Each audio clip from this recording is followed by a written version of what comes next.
What's going on? This is Brook. I'm a guitar teacher in Cedar Rapids, Iowa. The good thing about living in Iowa is there's really not that much to do other than play guitar. So I kind of like it. For that reason, I thought I'd show you a few albums I put out with my bands. This is Meerkat's Curse of the Hearse. 16 songs. I wrote a few.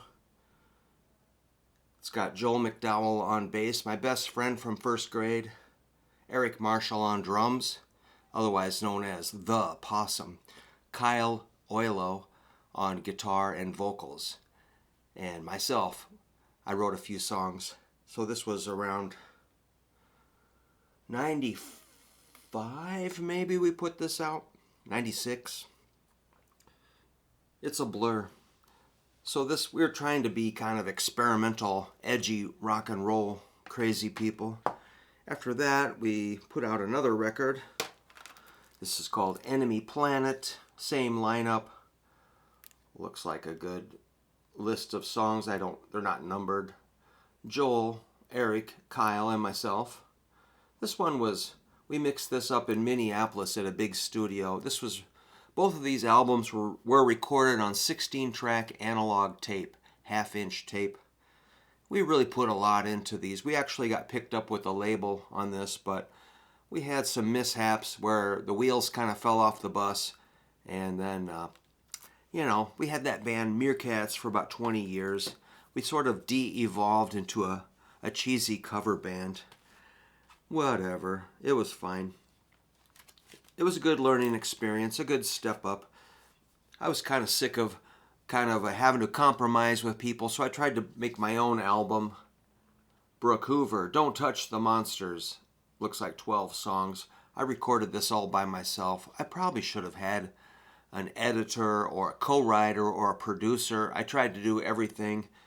There's some good riffs on there, but I'm kind of embarrassed by this album, so don't look it up, please. Whatever. I don't mention that album very much. After that, around that time, maybe, I don't know. It's a blur. But we got Surf Zombies started. This is our debut album. This was recorded all live. Joel and myself, Joel on bass, Brook on guitar, Jim Viner on drums, and Doug Roberson on guitar. And this was surf instrumentals. We were just figuring it out. These are some classic tunes where we remixed this, and it should be available on vinyl from our new label, Missing Fink Records. Surf Zombies' debut album. Cover art by one of my former bass students, Aaron Wells, who is a really good illustrator. Very lovely art. So yeah, that's got some classics. After that, Doug and Jim left the band. They ghosted me, but don't tell anybody. I was ready to keep moving, so I did this album with Kyle and Joel. We had a revolving cast of drummers. I can't, like 8 drummers, or it was ridiculous. Many drummers, and this has got 21 songs. I ended up mixing this myself, and it actually turned out pretty good. I'm pretty proud of this one because it was kind of a chaotic transitional time. The cover art was by a man named Sam Gambino, who is a very good illustrator. Something Weird. It's got 21 songs. We still have copies of this available. After that, what was the next thing? We just kept moving forward. It was Surf Zombies, Lust for Rust, with Joel on bass, myself on guitar. Kyle Oilo had some sort of a episode where he sort of fell apart, and so he had about 5 great songs, but he withdrew them and left the band. That's another big story for another day. We brought in Tyler Russell on drums, who was fantastic, and Ian Williams, who mixed the album, joined the band as a temporary substitute. This was maybe 2012. I don't know. Time. I don't really get it. But Ian's still in the band. He's still mixing for us. So this has 19 songs. On this one, since Kyle left, I was able to do I was left to do all the overdubbing of guitars. So I did most of the guitars, but Ian contributed a few songs that are really good. Joel introduced some originals. And Kyle, by the way, was a fabulous songwriter. So we really felt the hurt when he left. But we still play a lot of these songs. And one thing I did on this album was I decided I wanted to use a fuzz pedal. So it's got a lot of fuzz on it and a lot of layers of guitar. I just had fun overdubbing, and the drumming was really consistent and powerful. Surf Zombies, Lust for Rust. We do have a t-shirt with this logo on it, and it's pretty popular. We still have some of those. If you want, interested in a shirt, we've got them. We might need to bring this little SZ back. That's a pretty good logo. So sometimes we just call ourselves SZ. So that was Lust for Rust. Then Joel left the band, so we brought in Trevor on bass, and we did this album, which is also on vinyl. This is called It's a Thing, which is just a goofy saying that we said. It's got some great artwork by local artists. Oh yeah, Sam Gambino also designed this liquid silver flame kind of pinstripe art. So the Lust for Rust, yeah, what's this? This is It's a Thing, local artists Billy Heller and Barb. I think she changed her last name. Francesco, I can't remember. Barb Jacobs was her name at the time, but she's since remarried, has a different name. So we did this album. This was done on analog tape also.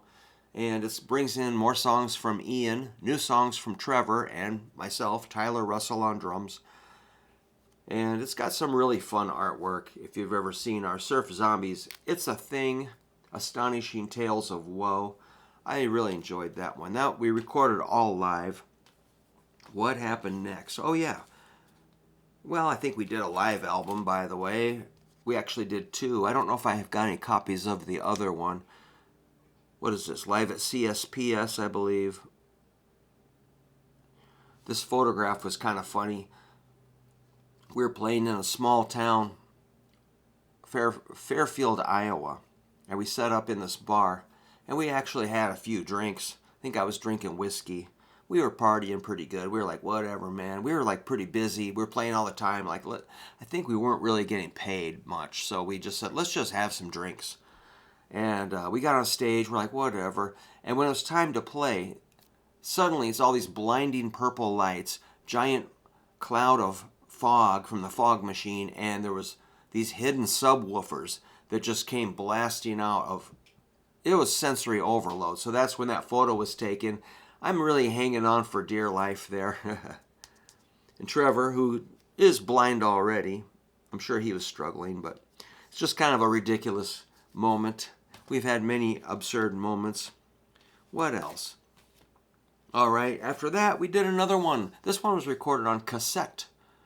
It's called Surf Zombies, Return of the Skeleton. It's got a really good, I know it's probably really glary, but look up Surf Zombies, Return of the Skeleton if you want to see a good album cover.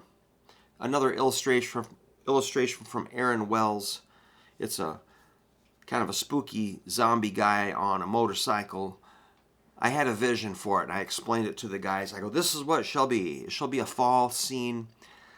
There shall be leaves blowing around, a spooky kind of skeleton zombie guy on a Harley going down like a gravel road with a fence post. There shall be a bat. There shall be a fence post. There shall be telephone poles and a setting sun or something, and weeds, and just brown. I think about the color. Let's do it all. Let's have colors. And that one it's got a lot of good songs on it. We still play. It's got 15 songs, and we did it in vinyl. It's on vinyl also. So that's got Trevor on bass, Ian on guitar, new drummer Luke Ferguson on drums. Tyler I think we burned his arm out, so he had to retire. So we brought in Luke Ferguson, who's best friends with Trevor. He's a really good drummer.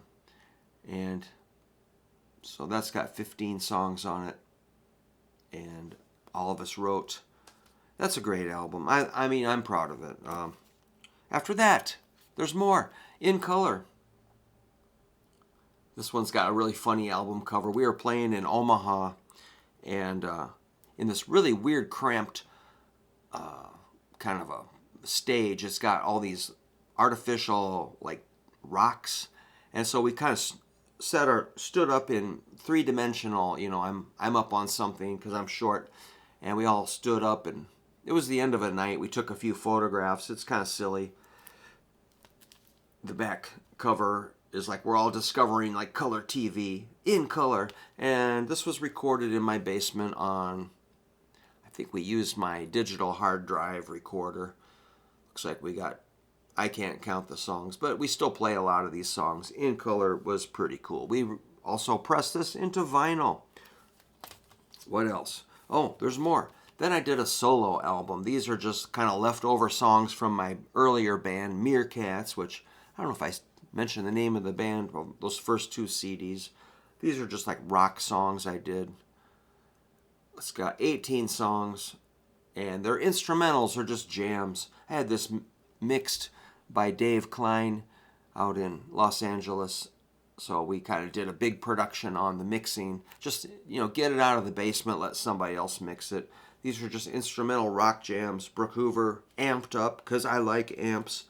Well, let's see. Then we've got our new album. Why don't I have that? Let me grab one. Hang on. Here I go. Our latest album is called Surf Zombies Monster A Go-Go. The artist that did the cover is Saul Rock. He's down in Argentina. He did a great version, a great album cover for us. This is on Missing Fink Records. And we've also appeared on numerous compilations on Missing Fink label. So that's a good label to check out if you like kind of... what do you call it? Roots music, rock and roll, punk rock, maybe like cowboy punk music and surf. So this is Surf Zombies Monster A Go-Go. It's got a good list of songs on here. Trevor on bass. Trevor wrote a lot of good ones. I contributed a bunch. Ian has got the first song on the album, which we have a label or a vine. Come on, say it. Video for our one song off of this. It's called Brain Rock, if you want to look that up.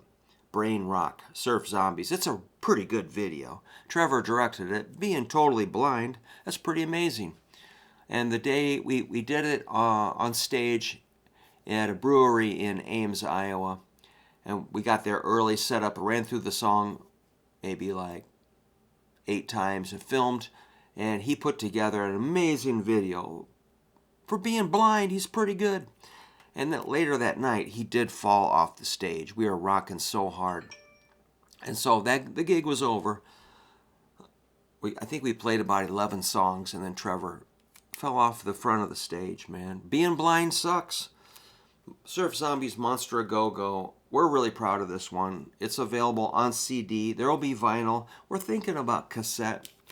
So besides all these albums, we've done many compilations, and we also have a lot of songs we never released. And that's all right. I've got about 25 songs I'm working on. I'll probably release them as a solo album. And so when people say, Brook, why are you the guitar teacher? I'm like, I don't know. I have no idea. I just show up and do it. But I have written my own music, and I think that might give me a little bit of credibility as far as, you know, one of those guys that, I don't know.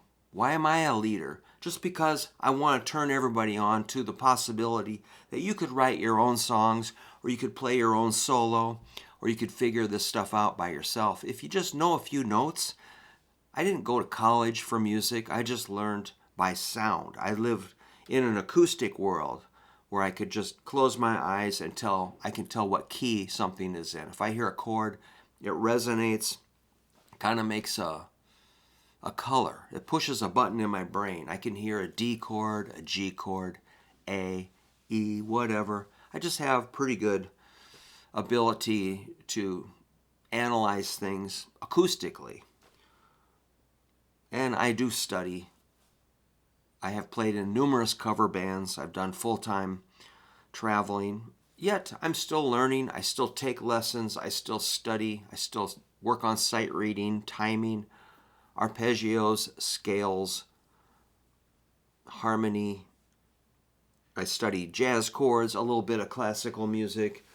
And it's, I get pretty close. I'm not perfect. I'm not a machine that just spits it out, but I can get close.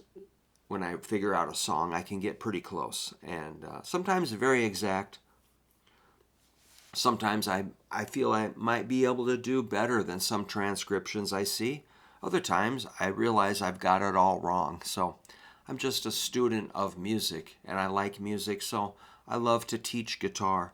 I have maybe about 30 students a week that come to see me, and it's really fun. I could probably teach a good 10-hour stretch. Probably would need a break or two, but I really never get tired of it. And whether it be sight reading, scales, timing, strumming, chord shapes, I love all the beginning basic steps of learning guitar. So I'm in 4 bands now, which is pretty good. And I'm getting booked up for 2026.